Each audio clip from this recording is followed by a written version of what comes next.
What does it take to erase a woman from history? Often, it's not violence, but silence. You don't need to burn her books or tear down her statues. Just stop saying her name. Her achievements are misfiled, her passion dismissed as hysteria, her leadership called disruption. This is the story of Alara Vance, a suffragette so effective that the establishment decided to erase her entirely. You won't find Alara in the official histories or on commemorative plaques. Her legacy lingers in the shadows, arrest records, police blotters, and prison files. The official story of suffrage is polished and polite. Alara was neither. She organized mass protests, dropped banners from bridges, and brought London to a standstill. Power does not yield to quiet requests. It must be confronted. The authorities couldn't defeat her arguments, so they attacked her character. They recast her as a villain, a nuisance, not a hero. Erasure is a weapon. It starts with language. In official documents, Alara became an instigator, her followers a mob, her cause a conspiracy. The state built a case not just against her freedom, but her place in history. They locked her out of the story, ensuring her name would fade from memory. History prefers its heroines respectable, polite, patient, and palatable. The suffrage movement's official story is full of such figures, but that's only half the truth. Real progress was forged by women willing to break the rules. Alara Vance forced the system to listen, chaining herself to railings, smashing windows, disrupting Parliament. These were not acts seeking approval, but desperate measures after every other avenue was denied. This created a rift. Respectable suffragists feared militants like Alara would damage the cause. When history was written, it was the polite wing holding the pen. Peaceful petitions were emphasized. Chaos and confrontation were omitted. This sanitized version erases the messy reality and the women who made real change. The vote wasn't given for good behavior. It was taken through relentless, painful struggle. To remember only the respectable rebels is to forget the true cost of the fight. The progress we enjoy was built on disruption. Sanitized history does a disservice to the radical women who made it possible. Alara Vance began as a passionate believer in justice, not a threat. Her talent for organizing drew the authorities' attention. Her protests were bold, her leadership magnetic. The more effective she became, the more dangerous she seemed. The state responded by changing the language. She became a ringleader, her speeches incendiary. Framed as chaos, not change, her activism justified harsher crackdowns. Arrested for conspiracy to incite public mischief, her leadership was recast as manipulation. Even allies distanced themselves, fearing association with a criminal. Her arrest records tell a story of escalating persecution. Minor citations became serious charges. The authorities built a paper trail to discredit her for posterity. They wanted future generations to find not a pioneer, but a serial offender.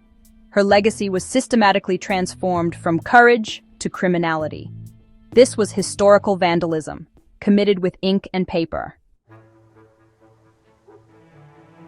Alara's activism survives not in museums, but in the state's cold archives.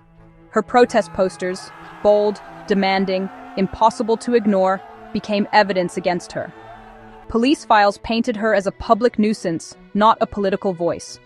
Reports described her unladylike volume and aggressive gestures, ignoring her message. Her activism was documented as crime, her speeches as disturbances. Arrest files list charges, obstruction, incitement, but also capture her defiance. She resisted arrest, refused to comply, her spirit unbroken even in custody. Even her hunger strikes were reduced to disciplinary issues in medical reports. The brutality of force-feeding was masked by clinical language. By stripping her actions of political meaning, the authorities tried to erase her sacrifice. The official record remembers her as a troublesome inmate, not a martyr. Erasure is slow and methodical. 1,000 small acts of misfiling and relabeling. Alara's story wasn't lost, but buried in boxes marked criminal records. By cataloging her under the wrong headings, the establishment hid her from future historians. Her actions were reframed as personal failings, not political tactics. The media caricatured her as hysterical, irrational, a fringe troublemaker. The public was taught to support the cause, but condemn the women on the front lines. Once the vote was won, history was rewritten to present a united, respectable front.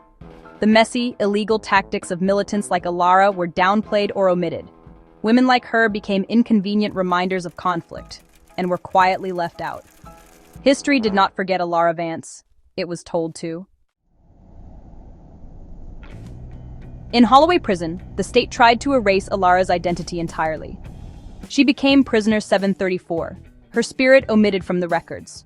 Her hunger strike was a final act of defiance, a political statement reduced to breach of discipline. Force feeding was described in sterile terms, masking its violence. Medical notes recorded her resistance, but ignored her cause. By treating protest as a medical problem, the authorities justified brutality as treatment. Her pain was irrelevant, only compliance mattered. Even her greatest sacrifice became another mark of unreasonableness. The state twisted her protest into evidence of criminality. Her resistance was reduced to a footnote in her file. Alara Vance's story is a warning. The mechanisms of erasure are still at work. Women who refuse silence are still labeled disruptive, their passion called anger, their protests nuisances. The effort to erase Alara proves her importance. No one tries to erase the insignificant. Her absence from history is a testament to her strength, not her failure. Remembering her is an act of defiance, a refusal to accept sanitized history. To reclaim her story is to reclaim the truth of the struggle. Progress is messy, driven by those willing to be unpopular. We must look in the archives, read police files against the grain, and see courage where others saw crime.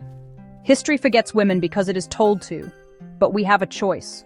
We can seek out the hidden figures, the erased rebels. By speaking Alara Vance's name, we challenge erasure itself.